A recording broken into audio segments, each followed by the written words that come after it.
An industry fraught with pitfalls and dominated by big players. However, Rowan Leibbrandt, founder of Truman and Orange, is taking on that challenge. He joins us now from our Cape Town studio. Rowan, thanks so much for your time. We appreciate it. First off, tell us more about your business.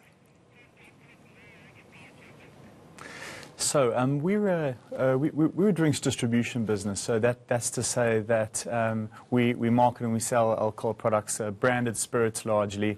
And as you say, for the longest time all around the world, that space has been really dominated by some enormous businesses, which I'm sure we've all heard of. But recently what we seem to be seeing is a kind of a consumer fragmentation, as it were. So people starting to look for smaller, more interesting, somewhat premium brands from, I guess, brands with unique stories, and start to, not just drink the one big major brand that everybody knows, but start to kind of, explore around the edges of that and drink in larger portfolios. Mm-hmm. Now, I've been reading your press release and online articles about you. It says you offer sophisticated South African drinkers alternatives to mega brands. Does this ultimately mean you're selling the really expensive stuff? Part of that story, yes, but South African consumers have become more sophisticated at almost every price level.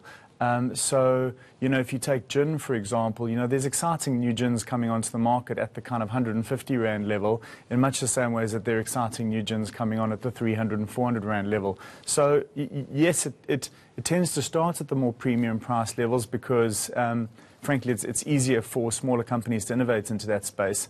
But no, I think it's happening all up, right from entry-level products right up to more expensive products. Yeah. Now, you, of course, have traveled to different parts of the world to find these alcoholic gems, so to speak, even Russia, apparently, where you met your wife. How has the South African market responded to the brands, the different brands you bring in? South Africa is such a fascinating place. We are, we're geographically far from a lot of the kind of what would be considered to be the sort of cultural centres of the world, the Londons and the New Yorks of the world. We also had this period in our history, of only 20 years ago when we were a very closed place. So the combination of those two factors has meant that, trends have been quite slow to come to South Africa. And we've slowed them down ourselves, because of being such a closed place initially. But, these ideas and kind of fashion is now shared more quickly around the world than ever before. So South Africa feels part of this global community. And, some of these trends are just exploding in South Africa. I mean, once again, if you take gin, you only have to go back sort of 10 years ago when gin was everyone's grandmother's drink and nobody was interested in it. Yeah. So we joke at the office about gin's gone from my grandmother's drink to my girlfriend's drink in the space of 10 years. Now, obviously, it couldn't have been very easy starting up this business, especially with the big players dominating the industry, as we've mentioned. Tell us how you actually overcame all those challenges. This is the kind of business where you need to build a certain amount of credibility. So, what we found is that, there's definitely a drinker need for what we're offering in South Africa. But to go to the retailers who ultimately control the market, the Pick and Pays and Macros and ShopRite Checkers of the world who control such a large portion of what we drink, or at least, they're the ones who offer us most of what we drink.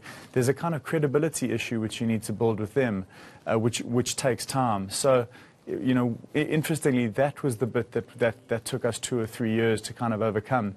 And we did it largely by, I sometimes describe us as a big, small company. We've got a lot of blue chip, people with blue chip experience working in the business, and we're very clear about what we wanted to do. So I think, in some sense, we didn't look like a startup to the retailers. We were able to come across as something a little bit more formidable than that. All right, you've, of course, been featured as a thought leader in several publications. What's your word of advice for people wanting to start up their own business? Sure. I'd say be very scared when people start to refer to you as a thought leader, I suspect. Yeah, well, I guess have a very strong point of view and be prepared to defend it. And what I found is we had a very clear sense of what we wanted our business to do, and a lot of people, by definition, think that what you're doing is wrong because it hasn't been done before. But I think you've got more to gain by being very clear about what you want to do and sticking that path rather than trying to, amend it each time somebody tells you something different. All right, thank you so much for your time and your insight. Rowan, I'll be waiting for my very expensive bottle of vodka in the mail. That was Rowan Leibbrandt of Truman and Orange.